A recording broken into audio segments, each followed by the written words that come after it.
Manalayag, lalakbay ng klase. So ngayon, nandito tayo ngayon sa gallery ko. Kasi nag-screenshot ako nung event kahapon. Ayan, so kahapon, mga bandang alauna, rather kanina, September 13, mga bandang alauna, ay ang event ng launching ng Apple ng iPhone 15 at ng bago nilang Apple Watch. Tapos, technically, September 12 yun sa US, 10 a.m. Pacific time, which is 12 hours plus 13. So that would be alauna ng madaling araw sa atin dito sa Pilipinas ng September 13. So huwag natin patagalin, unahin na natin. So ang una nila pinag-usapan, hinuli talaga nila yung iPhone Una nila pinag-usapan is yung sa Apple Watch, and you can see on your screen right now, may bago silang chip, which is yung S9. Tapos ang parang pinaka highlight nila is yung precision finding. So precision finding, mas precise na, kunyari hanapin mo yung isang tao na meron ding iPhone o meron ding Apple Watch, ituturo niya na sa'yo ngayon kung gano'n siya kalayo. Tapos gano'n din kung nasaan position o nasaan direction mo kailangan pumunta. So it is also same with dun sa Ultra, it is also same dun sa phone.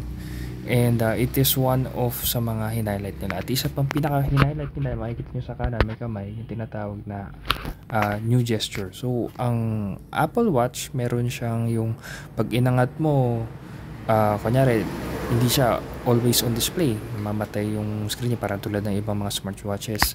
Pag inangat mo siya, or parang nag-akma ka na titingin sa relo, kusa siyang bubukas ng ilaw, which is normal na yun, meron na yun before. Tapos pag tinakpan mo naman siya, hindi siya mag-iingay.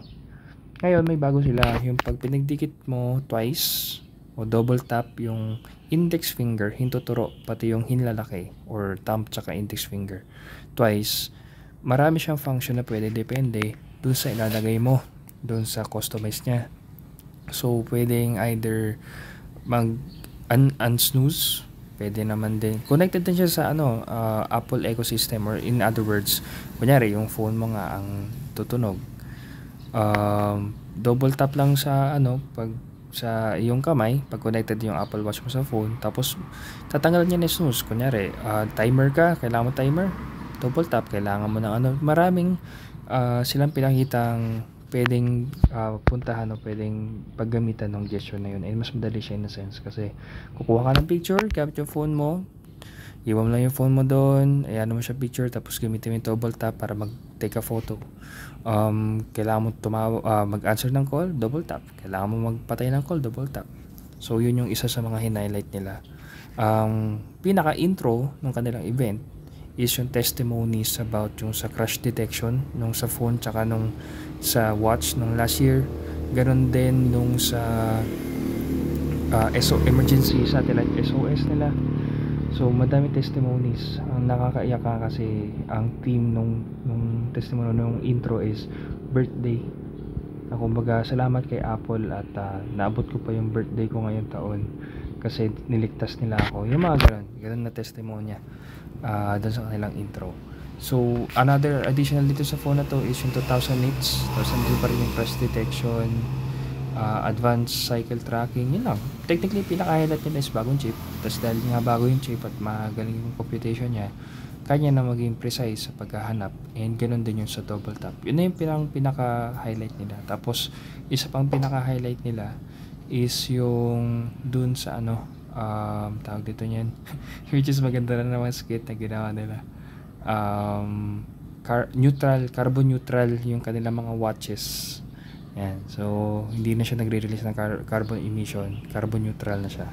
So you can search kay Google ano ibig sabihin ng carbon neutral. Hindi ko na kayang ipaliwanag dito, pero yan, makikita nyo dun sa bandang gilid niya sa kaliwa, nakalagay carbon neutral. So pag nakita nyo yung symbol na yan, sure daw kayo na yung binibili nyo Apple product ay carbon neutral. So ang alam ko logo nun is yung Apple na may green na leaf, pero yan yung pinaka logo niya, yung 5 leaf na may nakalagay na carbon neutral. Yan. Tapos yun na yun. Tinanggal nila yung leather, so wala ng leather sa lahat ng products nila. Meron na yung tinatawag nila fiber woven. Technically, sabi ng iba, microfiber or fiber plastic, pero may fiber woven something chuchuchu. So yun yung ginamit nila. Tapos halos lahat ng strap nila ay recyclable na. Ganon din yung mga materials na ginamit nila. Tapos mamaya ko na sabihin yung iba, yung sa phone, kasi meron silang isang recyclable part doon na medyo napapaisip ako, pero yun nga, technically environment friendly daw sila. So yun lang yung sa Apple Watch. Hindi pa yun Ultra, Apple Watch pa lang yun. So basically, ang pinaka highlight na bago is yung bagong chip, precision finding, bagong gesture, saka yung carbon neutral. That's it, pansit. Tapos ngayon sa Ultra is yung 2000 nits pala yung sa hindi Ultra. Tapos dito sa Ultra 10,000 nits na siya. Yung bagong chip, yung mas malawak na paghahanap, yun pa rin, yung precision finding pa din, tapos yung gesture. Yun lang. Kung ano yung sinabi ko kanina dun sa Apple Watch na hindi Ultra, yun din yung sa Ultra. That's it, pansit. Yun na yun. wala sila masyadong binanggit na bago. Yun na yun. Mas pinaano lang nila yung night mode. That's it. Yun na yun. Yun na talaga. Tapos yun nga, yung mga, yun nga, carbon neutral na rin siya, recyclable materials na yung ginamit. Yun na. So sabi nga dun sa ibang mga napanood ko na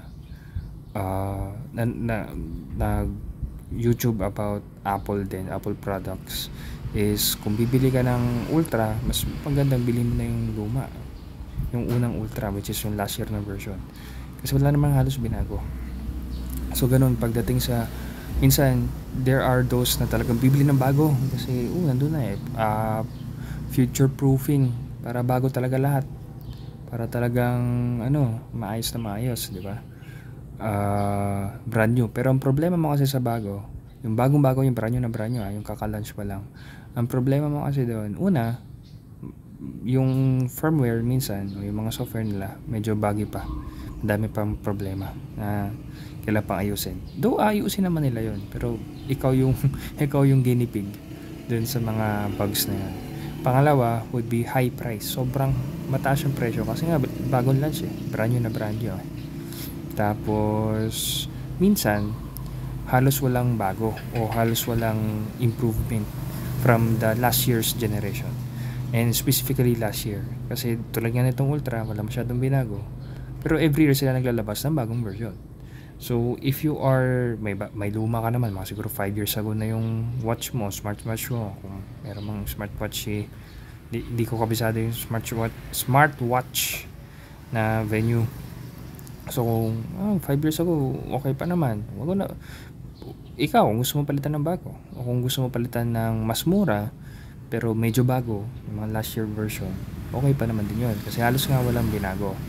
Pero kung gusto mo totally bago, yun lang. Pero kung nakabili ka na ng last year na version, tapos gusto mo lang sumabay sa uso, bibili ka ulit o trade in mo para bumili ulit, lugi ka kasi nga halos wala nga binago. Tapos nagbayad ka lang, parang bumili ka lang ng bago, or konti man yung binayaran mo dahil sa trade-in. Wala may trade-in sa Pilipinas pero sa US meron, sa Apple. Yun, medyo parang lugi ka lang. Kaya nga yung iba, sinasuggest nila kung bibili ka, check mo muna, kunin mo muna yung mga reviews. Tapos pag okay yung review, pag sobra talagang ganda ng brand yung o nung bagong launch, go ahead. Pero kung halos wala naman binago doon sa last version, mas mura yung last version, doon na sa last version. Diba? Kasi minsan, kunyari ngayon, sa Samsung, yung Z Flip yung may talagang binago. So, Z Flip talaga yung sinasuggest nila na talagang kung gusto mo bumili ng Samsung Z Flip 5, bili mo. Kasi malaki talaga yung binago niya from Z Flip 4. Pero yung Z Fold 5, halos wala siyang binago. So, they suggest na. Parang ganito rin sa watch. Halos wala silang binago. Kung gusto mo yung precise na finding, sige, go ahead, bili mo yung yung isa, yung hindi Ultra. Pero kung mag-ultra ka, ang mahal, pre. Diba? Kung gusto mo, hintay ka na ulit isang taon, kung okay pa naman yung gamit mo. Pero kung kailangan mo talagang bumili, ikaw, decision mo yan. So, ganun din sasabihin ko sa phone mamaya. So, ano naman to next photo? Next photo is, pinag-usapan nila yung ginawa na daw nila dun sa main camera. Ito ay sa iPhone 15 and sa Ultra. So, pareha silang 48 megapixel lang. And, ang kasi doon ay, pinaganda lang daw nila cinematic, mas in-improve nila yung binning, o yung, mataas yung megapixels, ganito, ganyan. Yun na yun. pinaganda lang nila yung pictures, mas kita daw yung details. That's it, pansit. Kasi si Apple, unlike Samsung, si Samsung nagtataas ng megapixels every now and then. Si Apple kasi kilala siya sa, nag-maintain siya sa isang certain megapixel until ma-optimize na nila sobra na kailangan nilang magtaas na ng megapixel. So, mag-maintain lang sila dyan. Pag naitaas na nila, naitaas na, na-improve na nila, na-improve, kaya pagpasensya nyo nang nagpa-pop up na mga notif. Anyway, so, yun. Nag-improve sila. Pag wala na ma-improve, saka lang sila tataas na megapixel. Unlike si Samsung na magtataas yan. Sige, tataas ulit ako. Ito, 200. Kasi it's not about the megapixels. Kung hindi kaya nung sensor mo, yung image, I forgot yung tamang term, pero yung pagbuo niya ng image, 'di ba? Image construction, wala ding punto yung mataas mong megapixel. Maganda lang sa mataas na megapixel, mas maraming light or mas madetalye, pero kung hindi din naman ganoon kaganda yung sensor mo, sayang lang. Kaya nga, kung pagkukumpara mo yung picture ni Apple sa picture ni Samsung, given na mas mataas yung megapixels na meron kay Samsung, halos magkatugma lang. So, yun. You need to go to the technical level para dyan and double check yung mga ano. Pero yun, huwag ka magpapatrap sa dami o sa taas ng megapixel, kasi hindi lang naman yun yung kailangan mo tignan kung gusto mo magandang picture. Tignan mo yung Realme, tignan mo yung Vivo, tignan mo yung Oppo. Magaganda naman ang photo nila. Tsaka depende na yun talaga yan sa mata na titingin. Pero kung gusto mo ng best talaga daw na photo, kung video, Apple. Kung photo, sabi nila Samsung. Pero umahabol na rin yung mga Chinese brands na phone, Xiaomi, Realme, Redmi, ganun din yung Vivo, Oppo, tapos yung din, Pixel. So yun, depende na talaga yan Pero yun, so huwag ka magpapaano sa dami ng pixel. Yan. Tapos ito na yung iPhone 15. So mamaya papakita ko yung price sa US. Pero ano ba binago? Technically, last year kasi ang alam ko, ang meron ng Dynamic Island is yung Pro lang. Pero ngayon, even yung non-Pro may Dynamic Island na rin. Tapos yung all-day battery life na yan, hindi talaga siya all-day. 18 hours. Pero wait natin yung review. So yung sa watch saka sa phone, lalabas yan mga September 22. Expect yung mga reviews, yung hands-on review talaga, na hindi review unit yung kanilang ginagamit, mga nasa around late September na. Pero yung mga review unit pa yung ginagamit, mga September 22, before September 22. Pero yung talagang legit na binili na yung phone, tapos nire-review nila, yan, mga na yan, 5 days after 22, mga 27 onwards. Hindi ka naman naghahabol ng discount, hindi ka naman naghahabol ng makuha mo agad yung phone. Kasi merong mga pre-order na may mga discount. So, hindi mo naman inahabol yun, mas gusto mo talaga makasigurado. Ayaw maging guinea pig. So, wait for the reviews. And hindi lang isa, pero maraming review. Para lang makasigurado ka na gusto mo yung binibili mo. So, this one, magkaiba ang chassis o ang build nila. So, dito sa 15, yan lang, aluminum. Tapos, 1000 nits, as is pa rin, A16 Bionic, which is the same nung sa last year na chip ng iPhone 14 na lineup. Tapos ceramic shield, MagSafe, pero tulad nga sabi ko, wala ng leather. Fiber woven, yung kalimutan ng tamang term na ginamit nila, pero yun yung gamit nila. Tulad din nung ginamit kanina dun sa super precision finding sa Apple Watch, meron na rin to. Yun yung ultra wideband nandun. Tapos yun nga yung pinakita ko kanina, mas maganda na nga daw yung portrait nila, even if 48MP lang yung main camera. Tapos wala tong 2 times lang yung telephoto nito, unlike nung Pro mamaya na may bago silang telephoto, nag-improve yung telephoto nung Pro lineup. Ito hindi, yun pa din. Tapos roadside assistance, meron na, bago na naman nila yan. Tapos may satellite, na naman yan, subscription, libre for 2 years daw. Pero yun, selected regions lang, wala pa sa Pilipinas. So, yun nga din, kung bibili ka ng iPhone 14, kung bibili ka ng iPhone 15, may mga features na region locked, wala pa sa Pilipinas. So, it is something you need to ask doon sa bibilhan nyo na store kung hindi kayo magpre-pre-order na, okay ba ito dito sa bansa natin? Magbayad ako ganito, ganyan, pero wala naman dito sa bansa natin. Pero kung isa ka sa mga tao na madalas na sa ibang bansa ka naman, madalas na sa US ka, Australia, Japan, mga lugar na nandun yung feature na yun, I think okay lang naman. Pero yun, mas pinaganda daw nila video output, 4K 60, ano na siya, frames per second. 4K resolution, 60 FPS, tapos dynamic island. That's it, pansit. Tapos 5 bagong kulay. Tapos yung pinaglalagyan ng camera, kakulay na ng body. Yun na yun. That's it, pansit. Diba? Parang halos wala masyadong binago, pero mas malakas na yung chip. Actually, no. Mas pares lang yung chip. Kasi A16 nga. Ang tinutukoy ko pala na mas malakas is, ito na. Wait lang. Ito pala sinasabi ko. 100% recycled cobalt battery. Yung cobalt na part ng battery is 100% recycled. Ayan, sinasabi ko kanina, ginawa na lang recyclable materials lahat. Medyo, lang ako dun sa recycled cobalt. Well, let's see. Hintayin natin yung mga review. Kung magkaka-problem ba yan sa battery whatsoever, tignan natin. Pero yun yung isa din na inaano ko. So, ito na. Pro lineup na tayo. So, pro lineup. Makikita mo, pagpasensya nyo na yung malabas-labas. So, yan. Always on display, all-day battery life, A17 Pro, hindi siya Bionic, A17 Pro. Yung kaya chip, so mas malakas daw siya na chip. Tapos, Wi-Fi 6E na siya. Wala pang 6E sa Pilipinas, pero sa US, Wi-Fi 7 na.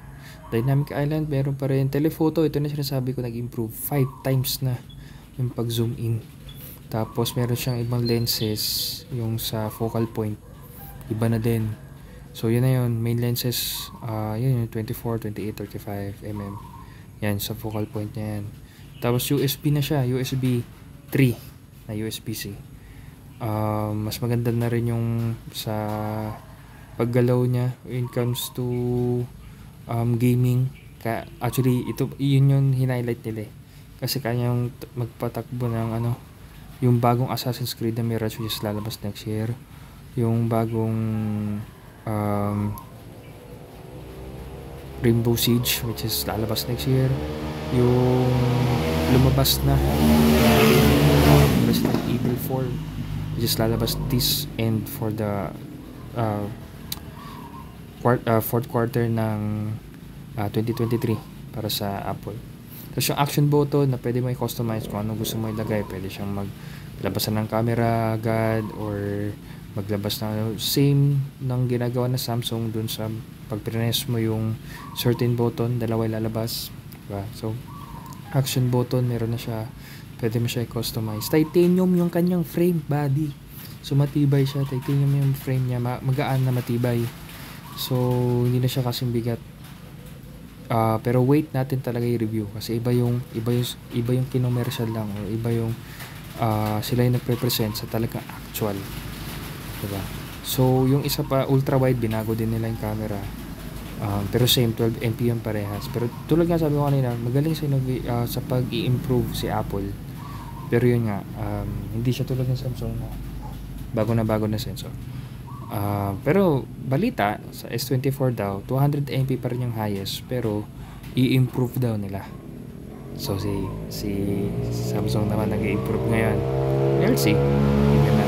So, halos yung binago. Mas maganda yung sensor o yung precision finding. Mas maganda yung chip. Pwede na siya mag-game. Andyan yung titanium na yung frame. Tapos andyan din yung action button. Tsaka yung tawag nito niya. Technically, pares pa rin sila nung buong iPhone 15 lineup na recycled or yung mga parts. Pero hindi siya carbon neutral. Hindi pa siya carbon neutral. Tapos yun nga yung USB-C. So medyo marami ding improvement, pero hindi kasing dami na to the point na, uy, ito na nabili mo kasi dugi ka pag binili mo na sa generation. Hindi pa rin naman. So, take note, this is the Pro lineup. Either yung 15 Pro or yung 15 Pro Max. So mahal siya na end. So hindi pa siya ganun. So yun, at the end of the day, it's your decision, it's your research. Willing ka ba magbayad ng ganun kalaki, diba, para maging guinea pig? And willing ka ba magbayad ng ganun kalaki para sa hindi masyadong maraming improvements from the previous generation when pababa na yung price ng previous generation? Tapos kung bago naman phone mo, hindi mo na kailangan ng bago, pero depende sa'yo yan, buddy. Tulad nga nasabi sa kanta ni Michael B. Yung bagong kanta niya, marami tayong bayarin dito sa Pilipinas. Pwede mo naman kaya yung bagong phone, ba't kailangan mo bago ng phone kung okay pa naman yung phone mo? O kung may ibang phone na mas mura, na mas pasok sa budget mo, na pasok din sa needs mo. Pero kasi yung bibili tayo na hindi mo na talaga natin kailangan yung mga features, pero para lang pasok sa uso, binibili natin. So yeah. So ito na yung price. Halos same daw ng price nung nag-release din yung iPhone 14 saka last year, Pro Max tsaka yung Pro. Same lang daw, same. So yung iPhone 14 na nag-release siya, ganyan na rin yung price. Pero ngayon, bababa na kasi yung price ni iPhone 14. 699 na lang yung 14. Yung Pro, I think bababa pa din yun, pero hindi na nila pinakita. So yan yung mga price na updated. Tapos lahat nga to ay lalabas, pati yung watch, September 22. Pero pwede na mag-pre-order sa Pro Max this Friday, which is September 15. Tapos kung magte-trade in daw para sa Pro Max, kung ano man yung pasok mo na andun, pwede up to, hindi niya sinasabing $1,000 up to. So possible. So kung kung mag-trade in ka ng iPhone 14 mo, magbayad ka pa rin. Parang sa student, magbayad ka pa rin. So, yun lang. So, hanggang doon na lang muna mga kaibigan. Salamat sa panonood. And I hope, even though 20 minutes yung video natin, medyo nakatulong naman sa pag-decide kung bibili pa kayo. Konting update lang naman. So, hanggang doon na lang muna. And yun, in your buying and everything that you do, be led by God. Kasi we are stewards sa lahat na meron tayo. Lakas, pera, at kung ano pa man meron. As always, go na go and go na go, guys.